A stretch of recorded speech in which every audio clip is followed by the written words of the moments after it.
Mike Owens with Inside Fighting, joined today by Aiemann Zahabi, who I think it's fair to say is coming off the biggest win of his career against Jose Aldo last Saturday at UFC 315. Aiemann, good to sit down and chat. How are your emotions after such a big win?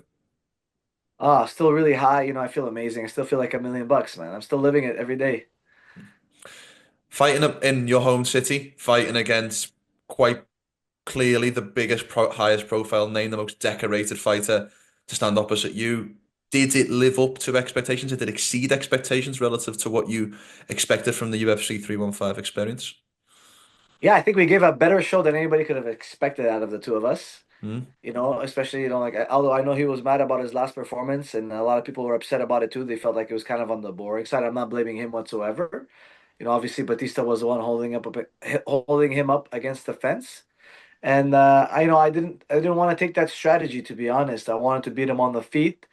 And I want to do it for myself, to prove that I have that level of striking in the end. And he shot on me by the end of the fight. I didn't shoot on him, so I feel like I lived up to what I needed to do. How many times have you watched it back? 100 times. What's your assessment? I won round two and three for sure. Like there's no doubt. There is Mm, no doubt. I just feel like people they lost track of how much I was walking him down and scoring. Like we scored very similar. mm. I landed the better strikes, the more powerful strikes, and I walked him down. So not only did I walk him down for the entirety of round two, but I also landed the more powerful strikes. So like to me, it was easy. It was just the fact that the two low blows broke up the round a bit. People didn't realize that I've been walking him down the whole 5 minutes. Mm, So yeah, I took round one round a little bit lighter because of the weight difference. That's really what it was. mm. I wasn't sure how much better I would absorb how I would absorb the shots compared to him. He ended up absorbing my shots better than him. And I think it had to do with the dehydration. I dehydrated myself much more than he did. So I think he was able to absorb my shots better than I was able to absorb his at the beginning. And then as I got warmer and I found the timing, I was able to open up. Can we talk about, there's a lot to unpack, obviously, but let's go with the weight situation first. When Yeah. you originally told the news, how did you process that? What were your kind of first reactions or emotions as you got that news? Because obviously, a difficult position for you to be in as the home fighter, with, I assume, a lot of fans buying tickets to watch you fight in this massive fight. What was your initial reaction once you heard the news? I was furious because I was dehydrated. I was Mm, 136.8 when I got the call because I was in my wrap and I was on my way to make it. They called me like very close to 9 o'clock. So my brother told me dry up. Let's see how much you weigh because they told us he was 145 when they called. So I checked my weight. I was 136.8.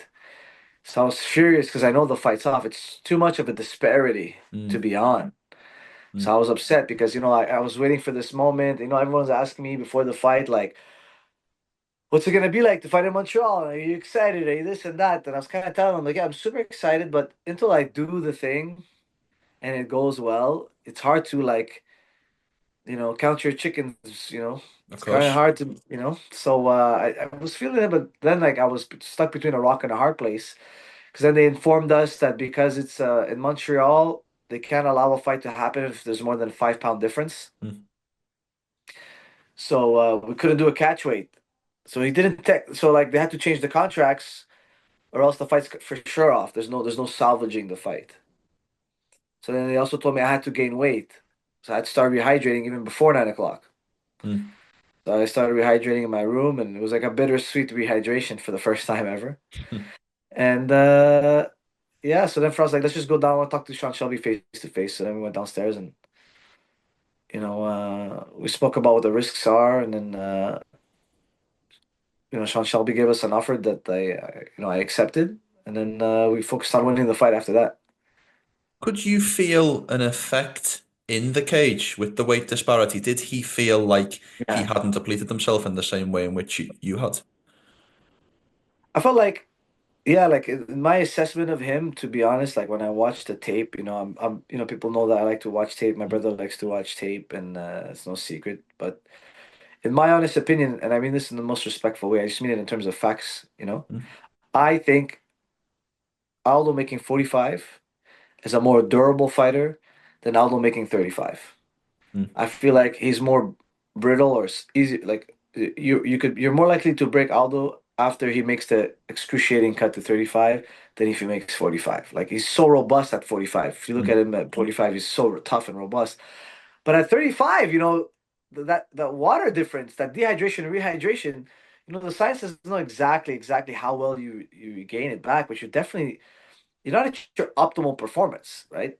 mm, You're fighting at your best for making 35, yeah, right? So like I thought he'd be more breakable if we both would have weighed 35. I thought the fight he wouldn't have been so durable, and I felt like he had a more durability, even though he ended up breaking by the end of the fight.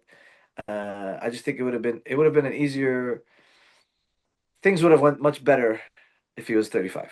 yeah, Because 100%. I fought a 45er at 35. Yeah. You know what I mean? Like Holloway beat him at 45, making 45. Volk beat him at 45, making 45. I beat him at 45, making 36. You know? Mm, So I feel like it definitely played a role. Even like I sent honestly I sent Dominic Cruz and John Anik both a thank you message privately for I really appreciated the fact that they explained the situation to the fans, to the general fans, because I wanted people to know my story, like to know that there was such a weight difference. And I liked how also Dominic Cruz said that, like, yeah, the punches maybe seemed to be harder because Aldo's the bigger guy. He yeah. had a weight advantage. The shots matter. Like listen, in boxing, there's no way anybody's taking that. Mm, There's no high-end boxer that's taking an 8 pound difference. Even Chris Eubank Jr. had to pay the other guy $500,000 for missing weight by point 0.5. Like it's a yeah, huge. The 8 pounds is ridiculous, man. yeah. It's a stupid number, and I feel like the average fan could never appreciate that. I that I accepted an 8 pound weight difference. Now it's happened twice in my career. One time I accepted a fight 4.5 pound difference, and now 8 pound difference. I'm lucky to have won them both. But if you look at the stats, 72% of the time, the guy who misses weight wins, and that's when they miss by 1 or 2 pounds. Imagine when they have over 5 pounds. It's crazy. It's also become very common in our sport, and in terms of the fighter who does make weight is almost assumed that they will take the fighter that catch weight. That's something that we have seen, and sometimes the fighter who has made weight will get the backlash rather than the fighter who hasn't. But probably a separate conversation for a separate day. Very Yeah. emotional celebration once the decision was read from you. Talk us Oh, through what that felt like. it's like Izzy says, I wish people could know that feeling Mm, because the adversity was so great. And like just like fighting Aldo by itself was a huge challenge. People talk about his age, but he's a killer in there, man. Like he's the mm, fastest guy I've ever fought. His speed is still there. He still has great power, and he has high fight IQ. I think he knows what he's doing in there, and I had to change the tactics over time. Like that's what I expected. I expected a card game. I expected the fight's gonna develop and things are gonna change, and my footwork changed. And then you see, I ended up settling in the pocket, and I stood there toe to toe with him, man. And I did the exchanges with him in round two, and then he was, I thought he was slowed down a lot in round two. And in round three, he got one right hand that slipped through, then they got me the knee, and I scrambled for 30 seconds. Like he was on the tear for 30 seconds, but I mm, took out 30 minutes. I took out 3 minutes. So and he was trying to hold on to me. He was trying to clinch me. I was getting out of it. He was the Batista in that situation. mm. He was trying to hold on to me after when I recovered. And I was the one shoving him off, and I wanted to trade, but then he shot. I didn't shoot. He shot. So I felt like I feel like now my striking is world class. I don't think anybody can say anything about my striking, my little Philly shell, my Mm. tight guard. I mix it up, very well, a lot of variety. And, you know, beating all those huge, accepting a fight with 8 pound difference, 7 pound difference, whatever it was, huge undertaking. Doing it in Montreal in front of my home crowd, you know, having all the chips on the table, and I still pulled it off after getting dropped, soccer kicked twice in the face. I got hit with a right, hit with a knee, soccer kick, hit with a right, hit with another soccer kick. Then I came back. Thinking about that onslaught that I survived, and putting that all together, I was super emotional after because God saved me from getting KO'd on that one. So Alhamdulillah for that. But I felt incredible. Even today, I think I'm gonna be high for the next few weeks from the win. It feels like a legacy defining win from my perspective. It feels like, and I'm not saying that this is the only thing that you want to do in the rest of your career, but it Yeah, feels like beating Jose Aldo in the way in which you did, in the place and the time in your career in which you did, given the circumstances. It feels like whatever happens next in the rest of your career, this will be one of the highlights that you and fans of yours will look back on in years to come. Yeah, I totally agree, man. I think this is gonna be, probably one of the biggest wins of my career. Like, I don't know if anybody else has a bigger name than him in bantamweight in terms of like global superstar. Yeah, Aldo might be the biggest global superstar at bantamweight for the moment. Like I'm sure, like the other guys are gonna be bigger eventually. I just mean like if we take a snapshot in time, it's crazy how much people love him. It's yeah, insane. Like people were telling me before the fight, don't hurt him, don't hurt him. And did you see how he tried to rip my head off, man? exactly. Like, don't ever ask me to take it easy on any of these guys. Never, never, never, never. It's dangerous in there. I ate two soccer kicks. Thank God I survived them, man. No broken bones. Thank God. Everything's good. And talking about global superstars, you had one in your corner for this fight. Yeah. Talk me through what GSP's influence in as part of the corner team had in this one. It was amazing. I didn't think he'd be as animated as he was. I thought he'd let Firas run the show and he'd be there, chill, but he was invested. He was so excited for me. He was so happy for me. Even fight week, he'd call me and tell me, "Hey, make sure you all the thoughts that go through your head, you never let one finish on a negative thought. You always make sure you finish your thought positive. You reframe things. You make sure you keep your mind clear and things like that." And called in to check if I needed anything, if you needed me, if you needed to bring something to me or whatever. So no, I'm all good. And then like having him backstage and telling me how much he believes me, and he told me that this Aldo fight, it's not gonna be your biggest one. The title fight's gonna be your biggest one. He's like, this is just another day in the office for you, So keep your head up. And like, because there was a trailer before we walked out to the like, you make your walk. Yes, They put the trailer for the Sean O'Malley Merab Davishvili fight on the TV, and JSP he pointed at the TV. He's like, "That's where you're going." He's like, "Get over this today, and that's where you're headed." So I said, "Okay, man. It's just nice to have a goat believe in you that much." And then in the corner, he was telling me, "Be relentless. Push it. The plan's working. Keep going." He was giving me good advice, and he was screaming, and I felt his passion in the fight, and it was motivating to have him there. I love it. I love it. Talking about what's next, I know that you called out Marlon Chito Vera for potential next Yep. fight. I'm not sure if you were aware at the time. He's obviously matched up in a couple of weeks' Yep. time against Mario Batista. Do you have interest in the winner of that fight, either man, or is there other names if, let's say, Chito is not available or depending on how that fight goes? Who are the names in or around this top 10 of the bantamweight division Yeah. who also Like I interest you? feel, I don't know. I don't like calling people out. I just did it because I think the matchup is what makes sense. I think Yeah. like the match makes sense, the styles wise. I think it'd be fun and entertaining. I think I'd be able to showcase my skills in that fight, and I think the fans would enjoy it. That's really why I want Marlon. Yeah, I knew he had the fight. Doesn't matter to me whether he has the fight or not. I feel like, we could just wait a few weeks and then we'll see. If it makes sense, it makes sense. If it doesn't make sense to UFC, it doesn't make sense to them. But like if in my opinion, if Batista wins, Batista's gonna want to climb because he's on a 7 fight win streak too, Mm, right? So like I would totally understand that he gets like a number one contender fight, right? So that I can still get Marlon. mm, And if Marlon wins, I can still fight Marlon because I'm on a streak mm. and he just broke his losses, right? So it makes sense to put me in. I feel like either way I could take Marlon. I feel like if Batista wins, Batista's not gonna want to fight me. He's gonna want to fight somebody ahead, which you know I I I think he should fight someone ahead because he's won so many in a row. I'm in the same boat where I feel like because I won the six, I don't really feel like fighting someone behind me. I feel like I get Of to keep my course. momentum going forward, and in parallel, I think Batista's kind of in that same boat, right? So I don't want to hold him back either in that sense. But if they give me Batista, they give me Batista. I don't know.